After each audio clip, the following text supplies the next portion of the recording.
はい、皆さん、こんにちは。最近ね、世界がどんどんね、変な方向に向かっていってますよね。都市伝説、陰謀論で言われていたようなことが現実に起き始めている。権力が政府に集中し、自由を失う国民、情報規制、フェイクニュース、武力行使、そしてこれからの世界は、最近 YouTube で語れないことが多すぎて、みんなもね、つまんなく思ってると思います。僕が YouTube を始めたのが約4年前だっけな。その時はね、ほとんど規制なく、どんなね、情報でも発信できた感じなんですけど、それから4年経った今、かなり厳しくなってしまいました。テレビが1950年代に放送開始されてから、今では規制の厳しさから残念ながら非常にね、つまらないコンテンツになってしまいましたよね。言いたいことが言えない、スポンサーの顔を伺いながら発言する演者、YouTube では無法地帯でしたが、次第に過激なコンテンツにスポンサーはつかないことになり、ここでも規制が強まった結果、発言の自由が奪われていきました。SNS でもメインストリームメディアと逆のことを発信していると規制対象に。そうすると当然偏った情報しかマスメディアから流れませんよね。反論を許さない社会がやってくるのか、陰謀論を話すとね、白い目で見られる。逆に大手メディアの話をするとあちら側と言われてしまう社会。この度、みんながフラットに意見交換できるよう、そして一人一人が意識的になってね、より良いね、世の中を築けるよう、なんと、オンラインサロンを開設しました。パチパチパチパチパチパチパチパチ。いや、ついに開設しました。DMM さんのプラットフォームで YouTube ではね、規制されるような内容の動画投稿だったり、いろんなね、専門家や知識人にインタビューしたり、サロン内でのライブ配信、1on1のね、人生相談、またね、人が集まったらね、僕が実際に体を動かして、プロジェクトを動かしてみたりと、なんかね、世の中にね、貢献したく、サロンを開設してみました。なんかみんなで話し合って世界を活性化できないか。都市伝説、陰謀論は好きだけど他ではあまりね、語れない方。人生何かね、悩みを抱えている方。みんなね、一人一人ね、無駄な人はいないと思うし、人のためにね、なれるみんな能力者だと思うので、ぜひね、何か行動を起こしたい方、一緒に頑張りましょう。話を戻すと、このチャンネルで世界はある一部のエリートたちに支配されている、我々は洗脳されているみたいな動画を出してきましたが、みんな完全には信じきってませんよね。まあ僕もなんですけど、どうせね、自分の生活には影響ないと思っているでしょう。ただ、そこのあなた、実はその支配の手は、あなたの人生の生活の隅々にまで及んでいるかもしれません。例えば、ペプシの、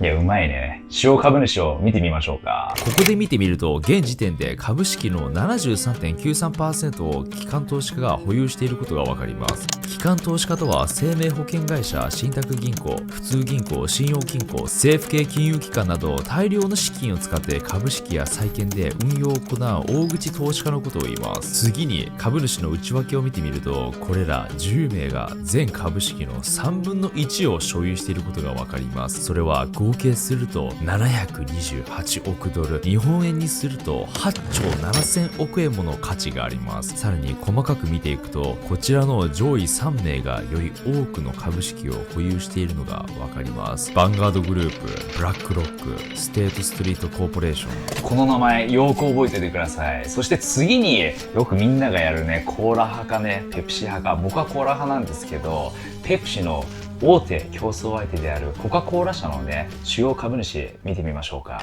なんとここでも同じ感じで 70% の株は機関投資家が持っていることがわかりますね。そして主要株主を見てみると、一番多いのはバークシャー・ハサウェイ、そして2番目はヴァンガードグループ、そして3番目はブラックロック。あれ？この名前さっきも聞きましたよね。4番目はステートストリートコーポレーション。さっき覚えていた3社全員いますよね。なんなら4番目以降もほぼ同じ機関投資家企業が並んでいます。ユニリーバの主要株主を見てみてももちろん同じメンツがいますし、お菓子のリッツやオレオ、ガムのクロレッツやリカルデントで知られているモンデリーズを見てみても同じメンツ。マブダチかよお前ら。今ちょっとね、食品系のね、企業で見てきたので、同じような企業が並んでいたかもしれないので、次はテクノロジー系のね、企業で見ていきましょうか。Fortune Global 500をテックセクターでフィルターしてみると、これら企業が出てきます。iPhone や Mac などの製品で知られている Apple。Apple の主要株主ももちろんこの方々。アルファベットは Google。またその中には Android や YouTube もありますが、アルファベットの主要メンツも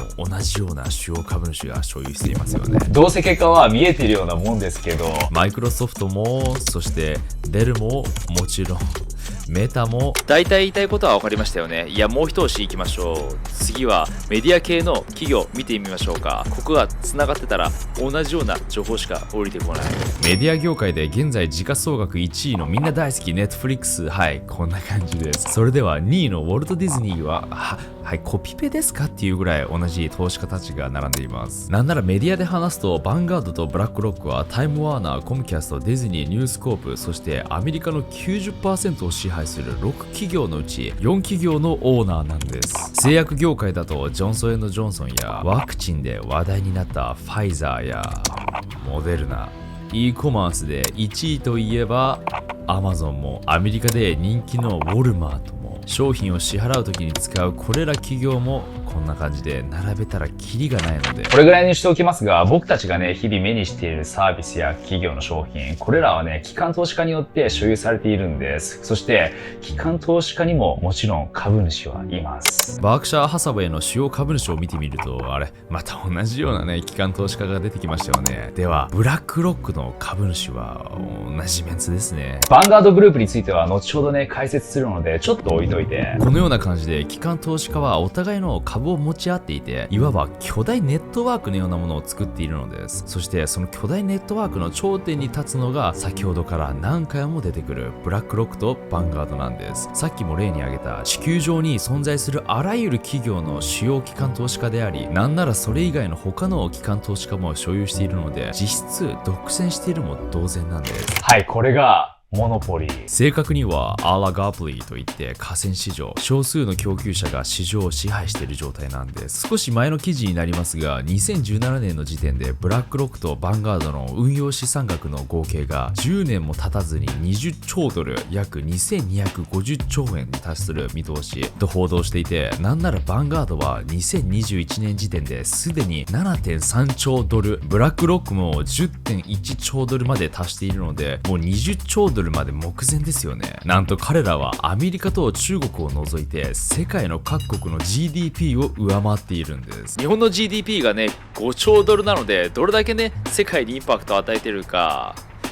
わかると思います。なんならバンガードの創業者でインデックスファンドの父とも言われているジャック・ボーグル氏は2017年の時点で Too much money is in too few hands. 巨額の資金がごく少数の人々の手に管理されていると問題提起をしています。このブラックロックですが、政府とも密接な関係にいて、連邦銀行に資金を貸すだけではなく、連邦準備制度理事会議長のジェローム・パウエルやトランプ政権の財務長官を務めていたスティーブン・ムニューシンがブラックロックや CEO のローレンス・フィンクの助言を受けていたことが分かり、ブラックロックは今や4つ目の国家権力とまで言われています。話は戻りますが、ブラックロックの主要株主はこんな感じで、バンガードグループが筆頭株主ということが分かりますよね。しかしバンガードの株について見てみると、上場企業ではないため株主や顧客が誰なのか分からないのです。バンガードのファンドに投資をする投資家がバンガードの保有者になるということです。ではこの人たちは一体誰なのでしょうか。気になってきたでしょう。実質的にね、この人たちが世界でね、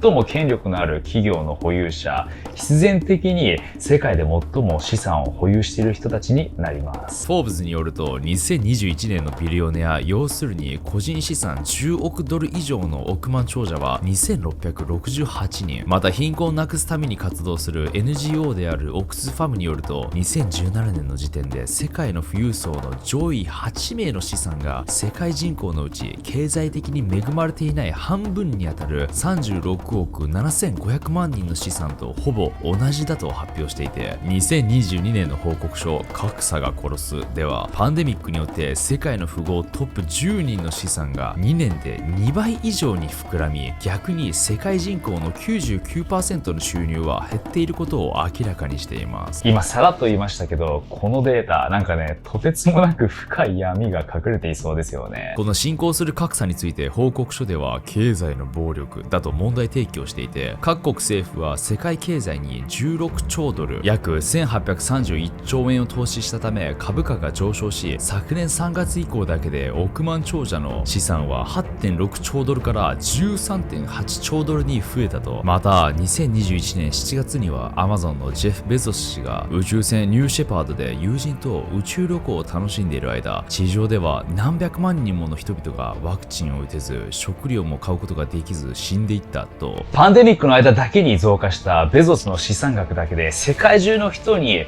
ワクチンを供給することができる。これが資本主義。そしてこれらビリオネアの3分の2はその膨大な資産を相続によって継承していることも報告していて、陰謀好きの方ならどのファミリーを想像してるかわかりますよね。はい。アダムスファミリー。懐かしいね。手の動くやつ。いや、じゃなくて。産業革命が始まる前から銀行システムや政治、国際社会を作り上げてきた一族たち、そして現在もその血筋は受け継がれていて、ファンドや非営利団体を通じてヴァンガードを実質保有しているのです。ここ 1,2 年でね、かなり医療業界に注目いったんじゃないですかね。パンデミックで。そもそもね、現代の医療がどのように根付いていったのか、みんな疑問に思ったことないですか？風邪をひいたらね、薬を飲む。頭痛になったら薬を飲む。また腹痛になったらね、こちらも薬を飲む。もう薬。もうそれしかないじゃんって思うかもしれないけど、実はそうではなくてね、一昔前では結構いろんなね、治療法があったりしたんですよね。ホメオパシーやオステオパシー、今でもあるけど漢方薬やカイロプラクティック、自然療法など様々な医療法が採用されていたんですけど、ある時期から一気に減り、今僕たちが採用している科学に基づいた治療法アロパシー医学が採用されました。いわゆる西洋医学、逆症療法とも言います。例えば風邪をひいたら解熱剤をね、処方されますよね。ただ発熱なんかは体内にね、侵入した病原菌やウイルスを退治するために、本来ね、人間の持っている自然治癒力であり、解熱剤をね、飲むというのはね、苦痛を抑えることはできてもね、本来のね、病気を治すことはできませんよね。苦痛をね、治してよく寝れた結果、元気になってね、免疫力が上がって治るということはあるかもしれないですけど、それが1910年に教育者だったエイブラハム・フレックスナーが世に放ったフレックスナーレポート。これはフレックスナーとカーネギー財団、アメリカ医師会 AMA、ロックフェラー財団がアメリカとカナダの医療学校の全体的な水準を上げることを目的として作成されたものでした。AMA の依頼でフレックスナーが存在している医療学校を調べたところ、彼らの求めた水準のジョン・ホプキンズ大学をベースに満たしている学校はほとんどなかったんですね。例えば2年勉強しただけで卒業ができて誰でも医者になれる、研究も解剖もする必要がなかったそうです。独学で勉強して医者になるという、確かにね、よく考えると恐ろしいことなのかもしれないけど、その体制を見直す機会を設けて僕たちが基準を作って教えてやるよと。その結果155校から31校に減り、科学に基づかない医療教育体系はほとんど解体されました。これにより医療全体のね、レベルが上がったので、もちろんね、いいことなのかもしれないですけど、このフレックスナーレポート、別の側面があったとも言われているんです。ロックフェラー財団といえば石油ですよね。1870年に設立されたスタンダードオイルは当時アメリカの石油生成能力の 90% を保持していたほどです。独占禁止法で33社に後にね、解体されることになるんですけど、そんな彼らがね、石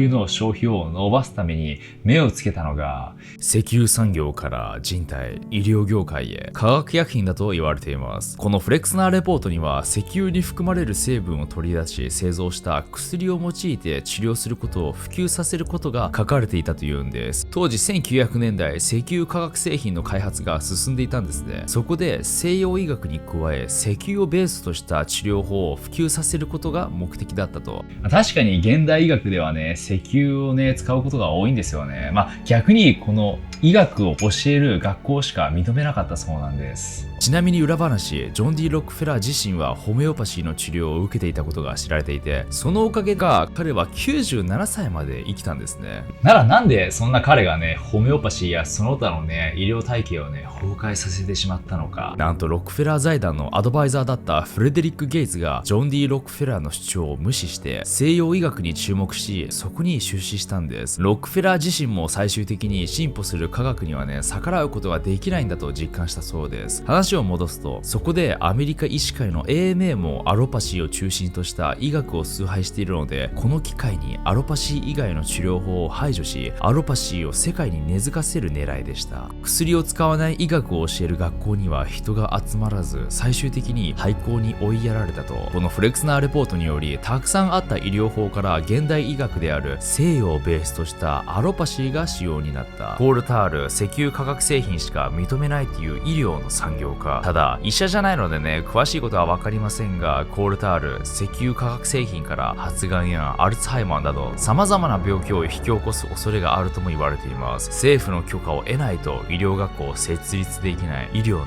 高額化、そこから大手製薬会社に大量の薬品を売りさばいてもらえば、医療業界の産業化が出来上がりました。そして西洋医学は世界に広まり、これ以上ね、YouTube で話すとちょっとね、厄介なことになりそうなので、この辺にしておきますけど、もちろんね、医療の進歩のおかげで僕たちがね、長生きできるようになったので、それはすごいいいことなんですけど、癌なんかの治療法はもう結構昔にね、発見されていたなんていう話耳にしますよね。マウントサイナイ医科大学の教授であったリチャード・デイは1969年に驚くべきスピーチをしていて、そこで彼が語った未来の出来事はほぼ全部的中しているんですけど、なんと当時の時点でほぼ全ての癌の治療は可能で、ロックフェラー大学に保管されているというんですね、その情報が。必要な時が来たらね、いつでも公開できると。もちろんね、本当かはわからないんですけど、利権で金儲けするには、この薬漬けのね、社会の方が彼らにとってね、都合がいいとも語っています。はい。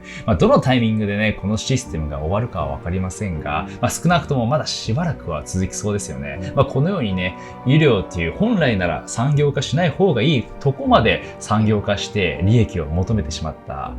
実は他にもあるんです。最近みんなも身近に感じ始めてるんじゃないでしょうか。いつね、第3次世界大戦が勃発してもおかしくないこのね、狂った世界。ウッドロー・ウィルソン大統領と共に連邦準備制度を設立する法案を作り、連邦準備銀行 FRB に独占的権利を与え、通貨発行権の権利を与えました。イングランド銀行、アメリカ銀行、フランス銀行は民間企業です。日本の場合は日銀。国にお金を貸して国債や貸し出し資金から利益を得て莫大な富を築き上げました。国債はどんどん発行すればトップエリートの元へとお金が流れるような仕組み。そのやり方として一番効率いいのが戦争。2019年、アメリカの軍事費は78兆円でした。戦争することで国は武器や戦闘機、また核の保有の必要性も懸念し、それらを購入することになります。加えて、世界情勢が緊張状態になると他国の軍事力に劣らないよう、新型武器などの開発にも資金を充てることができるようになります。準備するだけでお金がかかってくるわけです。世界の危機感を煽るほど軍事産業は右肩上がりになるわけです。今まさにそういう状態ですよね。さらには戦争後の復興にもビジネスチャンスはあります。要は戦争ビジネスとは準備、戦争、復興までが一つのセットなんです。事実、ストックホルム国際平和研究所の調査によると、2020年の世界の軍事費は前年比 2.6% 増の1兆9810億ドル、日本円にして約236兆1546億円に達し、これは1988年以来最高額なんだそうです。コロナによって世界経済が 3.1% 縮小したのにもかかわらず、世界の軍事関連企業上位100社による2020年の売上高は日本円にして約63兆2878億円と、なんと6年連続で増加していたんです。2022年に入ってからはウクライナへの軍事提供に加え、各国が続々と自国の防衛予算を引き上げている段階です。しかも各企業の売上だけではなく、世界のトップ軍事関連企業株がほとんど上昇しているんですね。イギリスの BAE システムズ、フランスタレス、ロッキード・マーティン、レイセオンテクノロジーズ、ノースロップ・グラマン、それぞれ約 28%、40%、20%、1%、16% と株価が急騰し、日本でも川崎重工業や三菱重工業、IHI など防衛産業株も高騰しています。そう思うと僕たちの知らないところでね、どの時期にどのぐらいの規模でっていうね、最悪のね、シナリオが作られてるかもしれませんよね。1990年10月10日、米国議会にて、当時15歳の少女が勇敢にもクウェートで起きた悲惨な光景を証言しました。イラク軍がクウェートに侵攻した後、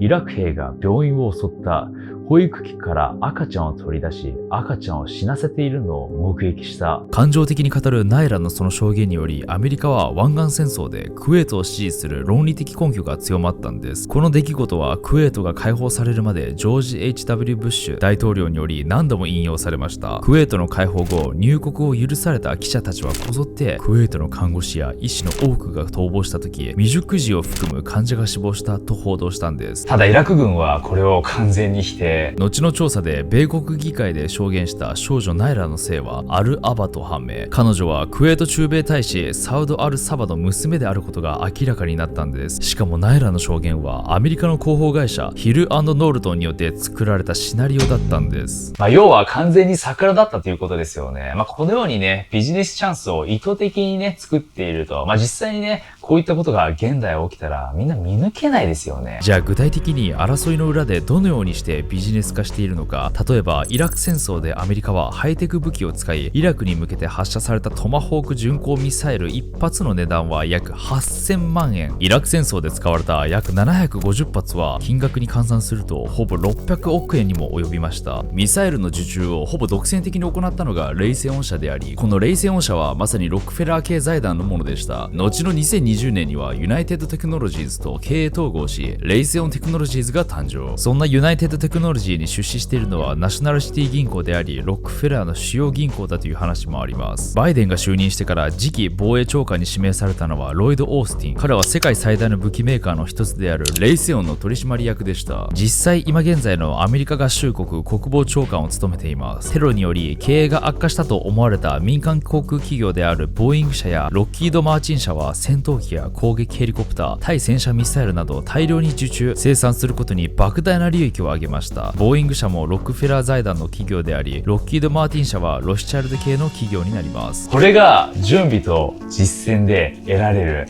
利益です。またアメリカは戦争後のイラク復興事業を自国のプラント建設大手のベクテル社にほとんど任せました。このベクテル社はブッシュ政権と同じ共和党のレーガン政権時代に国務長官などを務めたシュルツ氏が役員を務めるなど政権と密接な関係にある会社だったんです。戦争によって国は限られた企業から武器を買い、銀行に出資してもらい、中央銀行は国債や貸し出し資金で発生する利益で儲ける。そのお金というのはもちろん株主、国際金融資本家たちの間で流れ回され続け保有されている状態なんです。保有しているものが多ければ多いほど世界を動かせる。ジョージ・ソロス。彼は連邦準備金制度の主要株主と密接な関係にあるとされ、金融情報にアクセスできる可能性があると噂されています。またシティグループの株を複数保有し、アメリカ連邦準備金制度の非公開合資会社の共同所有者でもあります。彼の資産は国をも動かします。彼は自身を国境なき政治家と称し、各国の正義、民主主義、人権のために活動する120カ国以上の市民団体に資金を提供し支援しています。ただこれが何にね、つながるのか、考えればわかると思うんですけど、どんな形にしろね、その国内がね、分断する可能性のある争いへ資金提供をしていることになるんです。過去に起こったボスニア・ヘルツゴビナ紛争やコソボ紛争では、まずは NATO が介入したことで紛争後、複数の国に分断されました。その後、ソロスやロシュチャイルドが資金提供している国際危機グループの活動により、莫大な資源が埋まっていたコソボの資源に関する利権の多くは彼らに譲渡されたようなんです。そして今回の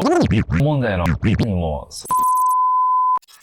と言っても戦争なんてね、なんか遠いような漠然とした話ではありますよね。ただね、ここ最近の出来事で注目し始めた人結構いるかと思います。どこかの国ではね、紛争や内戦が何年も起こっていたりするんですね。そこで戦争ビジネスが目をつけたのが貧困層、貧困ビジネス。読んで字のごとく貧困層をターゲットとしたビジネスモデルのことを言うんですけど、過酷な肉体労働や時間外の労働、精神的にきついような労働をこなします。恐ろしいのが、一度そのビジネスを始めてしまうと、なかなか抜け出すことができなくなってしまうというんです。ブラック企業と違う点は、報酬がそこそこあるということなんですね。本来なら労働の選択とは労働者側が選べますし、企業側も労働者側に選択の自由があることを謳っています。ただこれはあくまで表向きな見解で、その業界は沼化していて、簡単にはね、抜け出せないようになっているんです。そしてそれは戦争ビジネスにも応用されているんです。戦争の民営化。戦争に参加するのは軍事産業、企業、国家、政府、軍だけではありません。ブッシュ政権から始まったイラク戦争でしたが、ノーベル経済学者ミルトン・フリードマンは国家の役割を警察と軍事だけに限定することは非効率だと考え、フリードマンの考えに感銘を受けた元国防長官ドナルド・ラムズフェルドは戦争を民営化できないものかと考えたんです。その後、軍事産業の民間企業の一つで第二次世界大戦中から戦地に物資の配送を行っていたケロッグ・ブラウン&ルート社との軍の契約を拡大。イラクでの戦いが激しかった2005年には週に200から300もの民間人をイラク、アフガニスタンへと派遣していたんです。ケロッグ・ブラウン&ルート社でも雇用を拡大し、登録派遣社員数は6万人を超えていました。また、オバマ政権に変わった頃には戦闘行為を請け負うブラックウォーター USA との契約金を増やし、戦地への派遣を行ってきました。残念ながら戦争なので派遣された民間人もバンバン犠牲になっていったんです。ただジュネーブ協定で定められた定義によると、傭兵とは戦争のために外国から雇われている個人であり、企業から派遣された人間は社員とみなされ、軍人ではなく民間人という位置づけとなるんです。このことから戦場における民間人は戦死者数にカウントされないことになっているんです。さらには派遣された民間人には戦争における協定などの法的拘束力が適用されません。もう一度言いますが、こういったね、派遣員は民間人から応募されます。見方を変えればね、何をするにもね、恩恵をね、受ける人がいるから、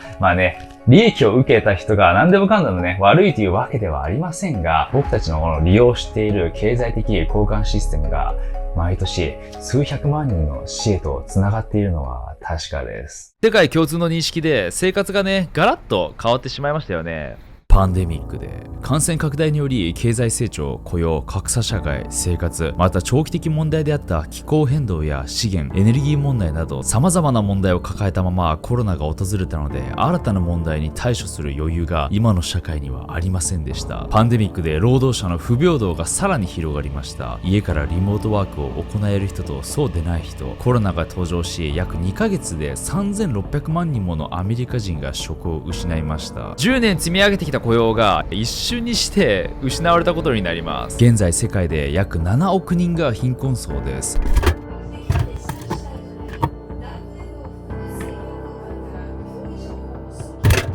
環境問題。2019年オーストラリアでは日本の国土面積の4分の1以上の大きさが森林火災で消失してしまったんです。かわいそうなコアラが印象的でしたよね。人間はこれまで多様な動物や植物が生息する熱帯雨林や大自然を侵略してきた結果、人間と動物の境界線を破壊し、感染症の病原体が動物から人間へと移りやすい状態を作っているそうです。また何年も前から大気汚染ががん、呼吸器疾患など様々な健康被害をもたらしていることも深刻で、毎年約700万人が早死にしているんです。水資源枯渇、食糧危機、エネルギー資源も無限にあるわけではありません。産業革命以降、資本主義システムが世界を作り上げてきましたが、このままでは地球、社会、人類が限界を迎えてしまうかもしれない。人類存続に向けて今一度世界を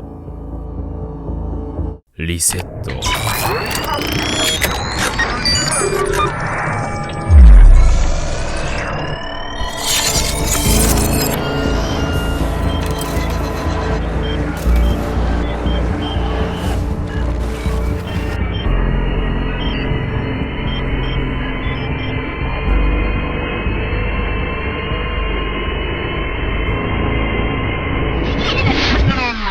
戻りすぎ、気を取り直して再構築してしまおうと発表されたのが2021年のダボス会議。ダボス会議とは世界情勢の改善に取り組む世界経済フォーラムで、世界117カ国から約3000人の政治家や実業家が集まって世界経済や環境問題について語り合うんですね。2021年のテーマはグレートリセット。新型ね、コロナウイルスのパンデミックを機に、これをね、絶好のチャンスとして人々の幸福を中心とした経済に考え直すべきである。今までもそうであってくれよな。資本主義という表現はもはや適切ではない。金融緩和でマネーが溢れ、資本の意味は薄れた。今や成功を導くのはイノベーションを起こす起業家精神や才能で、むしろ才能主義と呼びたい。と、世界経済フォーラムの会長であるクラウス・シュワブは言うんですね。資本主義の限界、そして才能主義、あまりね、聞き慣れない言葉ですよね。これからの世界、お金ではなくイノベーションが主導する世界でであり、成功を導くのはイノベーションを起こす起業家精神、創造性、才能だということだそうです。第一次産業革命では機械的なイノベーションで蒸気機関、綿棒石や鉄のなどを発明。第二次産業革命では組み立てラインと電動化により大量生産が可能になりました。デジタル革命とも呼ばれている第三次産業革命ではコンピューターによるイノベーションです。第一次から第三次産業革命では資本が重要要因でした。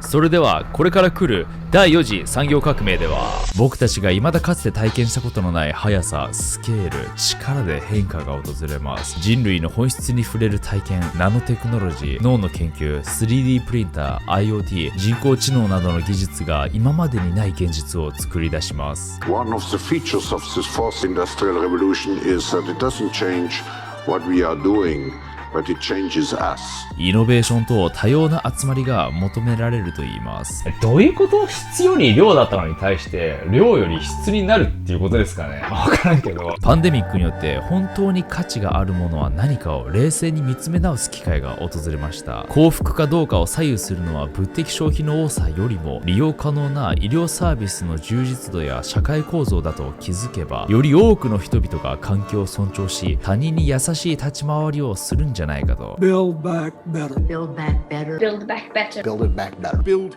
back better. より良い復興 Build Back Better 大変素晴らしいことですね。 Reimagine, rebuild, redesign, reinvigorate and rebalance our world. じゃあ具体的に社会がねどのように変化していくのか大きく分けて3つの項目に分かれています。貧富の差の是正、働き方の大変革。今現在働き方によって大きな格差が生じていますよね。先ほど話したように過酷な環境下の中、低賃金で働かされている人たちがいる一方、リモートワークのように様々な環境下で安全に働いて、しかも高賃金な人たち。地球という同じ地に降り立ったのにもかかわらず、なぜここまで格差があるのか。こうした格差を完全になくすためにデジタル革命が登場します。オートメーション、ロボットに取って代わる職種が増えます。2025年までに15の産業と26の国で8500万人の雇用が失われる可能性があるそうです。あかんやんって思うじゃん。ただ機械の登場によって新たなね職業も増えていって、2025年までに9700万以上の新たな雇用が生まれるとも言われています。めっちゃアホみたいに増えますよね。僕一番やりたいのは宇宙人との連絡係、彼らと意見交換したいですね。このようにね短期的に見たら確かに職を失う人たちは出てくるんですけど、長期的に見たらね無限に仕事が増えるという、問題は根付くまでの間ですよね。具体的には人工知能、ロボット技術、IoT、自動運転車、3D プリンター、ナノテクノロジーなどです。2つ目は金融システムの大変革。平等で持続可能なものに資金を振り分ける必要があると。社会や環境にとっていい事業の推進、また巨額の支出が出る場合は国が管理する場合も。そして3つ目が環境への取り組み。これはもう明確ですよね。CO2 排出量ゼロ、脱炭素という目標があります。世界を機能させ続けるために必要なエネルギーを生産する方法を構築すると。どうでしょう、これから来る未来ワクワクしますか？あるいはね何か落とし穴があるんじゃないかと不安に思いますか？このねダボス会議で語られたグレートリセット、世界の反応は最悪でした。大多数の意見は分かりませんが、 YouTube に投稿された動画はたった72時間でこのバットの数ほぼ3分の1がバット。だから YouTube ってバットボタン隠すようになったんですかね。これはもはや陰謀論ではなく、隠すことなく堂々と主張していると世界が反応したんです。今回グレートリセットが掲げている目標の一つがステークホルダー資本主義。今までの社会では狭い株主が利益を独占していましたが、そういった目先の利益ではなく、ステークホルダーとは株主、経営者、従業員、顧客、取引先など企業のあらゆる利害関係を指す言葉なんですけど、株主の利益を第一にするのではなく、多くの人に利益がいくように社会貢献重視の社会を目指すと。実は戦後日本ではねこういったスタンスだったらしく、企業や従業員と地域全体が協力し合いながら復興することができたというんですね。これは一見ねいいこと言ってるようにも聞こえますけど、その反面企業にそれほどね社会的影響を与えるということことも言えます。今では45ものマルチステークホルダー団体が存在し、様々な分野でガイドラインや基準の構築を行っていますが、これら団体は民主的な説明責任がなく、結局は大企業のお偉いさん、そしてそのお偉いさんたちの政府機関にいるお友達、市民団体や大学が社会的問題に対する解決策を提示しているんです。これは非常に危険で、世界経済フォーラムのビジョンのまま進めてしまうと、政府は一プレイヤーに過ぎず、民主的な方法で選ばれていないステークホルダーたちが国際的問題解決を担うことになりかねないと。つまりここでもグローバルガバナンスのような民営化のような動きがあると。要は今まで以上にね、トップに権力が集中しちゃうんですね。わかりやすく言うと、例えばね、みんなが会員制のゴルフクラブに入ってるとするじゃないですか。月額3000円で、そのクラブは良質なゴルフコースを整備してみんなに提供したり、ゴルフクラブをレンタルさせてくれたりと、みんながゴルフを楽しむための策を取りますよね。そのクラブがゴルフコースを作るかと思って山を開拓したら、急に畑は作りませんよね。あくまでゴルフを楽しむみんなのために策を取ります。この世界経済フォーラムに資金提供している1000の大企業がいるんですけど、もちろん先ほどのブラックロックもいます。先ほどのゴルフクラブの例のように、世界経済フォーラムはその1000の会員大企業がさらにね、豊かになれるようなフィールド作りをするのは考えてみればわからなくもない。そして公式がツイッターに投稿した動画がめちゃくちゃ批判の嵐で、なぜかはね、見たらわかると思うんですけど、2030年の未来を予測した8つの出来事が紹介されているんですけど、1つ目が、あなたは何も所有せず幸せになる。ミニマリストはみんなね、頭を縦に振ったでしょうね。欲しいものはレンタルでドローンで運ばれてくる。大量にドローンが空中を飛び交ってね、ぶつかってビューンボーンみたいなことがありそうですよね。どういうことかというと、あらゆるものが所有物ではなくサービスになるということなんですね。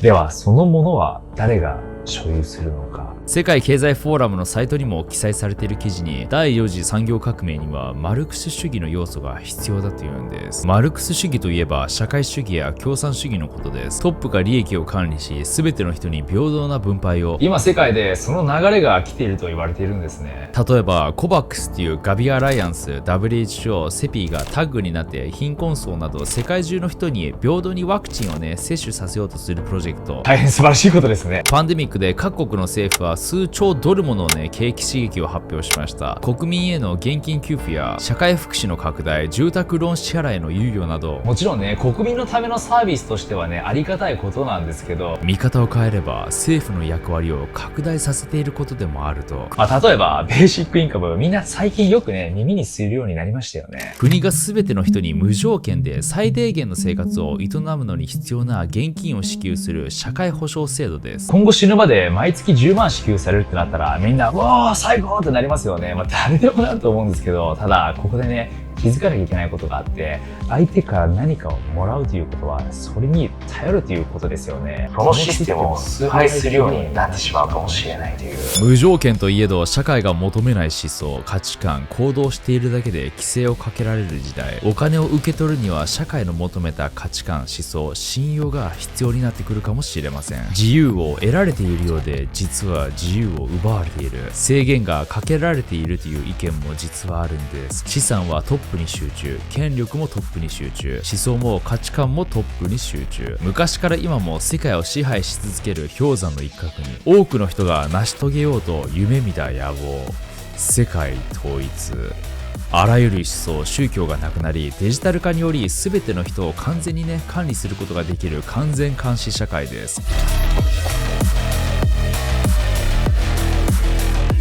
進化した VR の世界の中で一人一人が生きていく世界になっていくかもしれません。もちろんね、ぶっ飛んでる説ではあるんですけど、世界がね、その方向に向かっているのは無視できないですよね。世界経済フォーラム会長クラウス・シュワブが2016年のインタビューで、10年前後で人類はまずマイクロチップをウェアブルに装着し、その次は体内あるいは脳に埋め込み、デジタルの世界で直接コミュニケーションが取れるようになると。そしてやがて身体、電子、生物学的なアイデンティティの融合へとつながると。 IoT という言葉がありますよね。物とインターネットがつながる世界。それはわかりますけど、第4次産業革命では IOB 何の役だと思いますか皆さんこちら。答えは Internet of Bodies。インターネットと体。僕たちの身体がネットと完全に繋がっている状態が実現されるというんです。食べたもの全てが計算されて健康状態を常にチェックできる。体そのものが認証システムだからセキュリティは万全。ただもちろんプライバシーはもうゼロと言っていいでしょう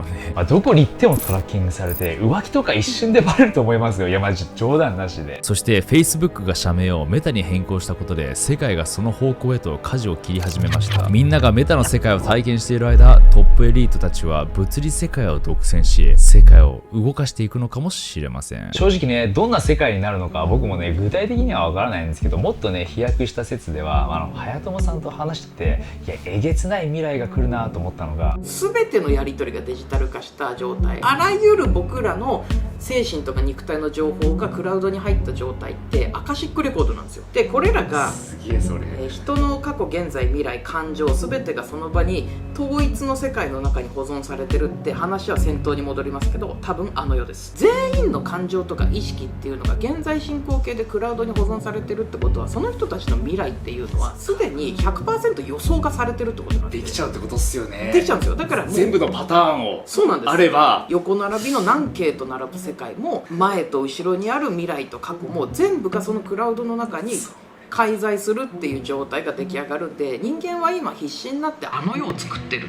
それはいい未来が訪れるのか、あるいはねディストピアが訪れるのか、受け取り側のね解釈によって変わっていきそうです。正直ね僕には分かりませんが、その流れがね今来ているの都市伝説としてね片付けられないですよね。このグレートリセット、大手メディアもこれについては毒を吐くほどだったんですけど、全世界の人が平等になれるという歌い文句で実際は今と変わらない構図、逆にさらに彼らに権力と富が集中するという本当の意味で世界統一完全管理社会なのは否めないそうです。もちろんねかなりぶっ飛んだね説には聞こえますけど、実際にねそこまでぶっ飛んでいるのか。10年前にこのパンデミックの騒動からロックダウン、ワクチン、誰が予測できました？言ったわ。2010年にビル・ゲイツ財団が、あまりね深く掘るのはやめときましょうかね。 YouTube だしね。どうでしょう皆さん、そう遠くない未来ね訪れるかもしれない現実、ちょっとねディストピアなね雰囲気でお伝えしちゃったかもしれないですけど、意外とねこの社会を作り上げているのは実は世界のトップに君臨しているお偉いさんでもなく、ブラックロックでもなく、フリーメイソンでもなく、イルミナティでもなく、シェルバーン一族でもハプスブルク家でもなく、意外とみんななんですよね。チャップリンの言葉を借りると、私たちは本来みんな助け合いたいのだ。人間というのはそういうものだ。この世界には全ての人々を受け入れる余地が残っており、この美しい地球は豊かで全ての人々を養うことができる。人生は自由で美しいものにできるはずだ。しかし私たちは進むべき方向を見失ってしまっている。機械化は私たちに豊かさをもたらせてくれた代わりに、私たちを欲望の中へ取り残してしまっている。賢さよりも私たちには優しさと思いやりが必要だ。兵士たちを、獣たちに身を託してはいけない。君たちを見下し、奴隷にし、人生を操る者たちは、君たちが何をし、考え、感じるかを指示する。君たちはあんな非人間的で機械人間のような輩に身を委ねてはならない。君たちは機械じゃない。君たちは家畜じゃない。君たちは人間だ。心に人類愛を持った人間だ。憎んではいけない。愛されない者が憎むのだ。愛されず自然に反する者だけだ。兵士よ、奴隷を作るために戦うな。自由のために戦え。君たち人々は力を持っているんだ。機械を作り上げる力、幸福を作る力を持っているんだ。君たち人々が持つ力が人生を自由に美しく、人生を素晴らしい冒険にするのだ。みんなで一つになろう。新しい世界のために戦おう。今こそ戦おう。約束を実現させるために戦おう。世界を自由にするために、国境のバリアをなくすため、欲望をなくし、嫌悪と苦難をなくすため、理性のある世界のために戦おう。科学と進歩が全人類の幸福へ導いてくれる世界のために、兵士たちを民主国家の名のもとにみんなで一つになろう。素晴らしいスピーチ。世界を動かしたいトップエリートも結局はみんなの力がなきゃ何も機能しません。彼らはただ道しるべをしているだけであって、実際にねこの世界を回しているのは一人一人の行動と選択、例えばある特定のメディアをゴミゴミってみんな叩いたりするじゃないですか。そのメディアも結局はみんなの主張という選択がなきゃ成り立ちませんし、世界中ほとんどの企業が独占されているというお話ですけど、その企業の商品を購買しない限りその独占企業や株主は成り立ちません。自分の意思に反する尊敬できない上司、社長、リーダー、彼らはみんながついていかなければ成立しません。みんなの日々の売買、主張、遊びという選択が今の世界を作り上げています。そこに一人一人の力が加わると、とてつもない力が生まれて世界が動く。街を創造し、街を破壊する。生命を誕生させ、命を奪う。未来を切り開き、未来を閉ざす。そんな一人一人のみんなは個性を持っています。ある人はものづくり、ある人は想像豊か、ある人は聞き上手。僕は何でしょうかね。なんかみんなの気になってることを探してまとめて紹介することですかね。はい。まあわかんないんだけど、僕も多くのことは何もできないんですよ。みんなに頼ってばっかです。はい。ただ自分ができることは全うする。そして周りにいい影響を与えられるように頑張る。みんなね、自分一人一人がプレイヤー、主人公です。誰のせいにするわけでもなく、みんな持ってる個性、才能を生かし、能力者だらけの世界で様々な分野で地球全体が成長できる世界。そんな世界が見てみたいですね。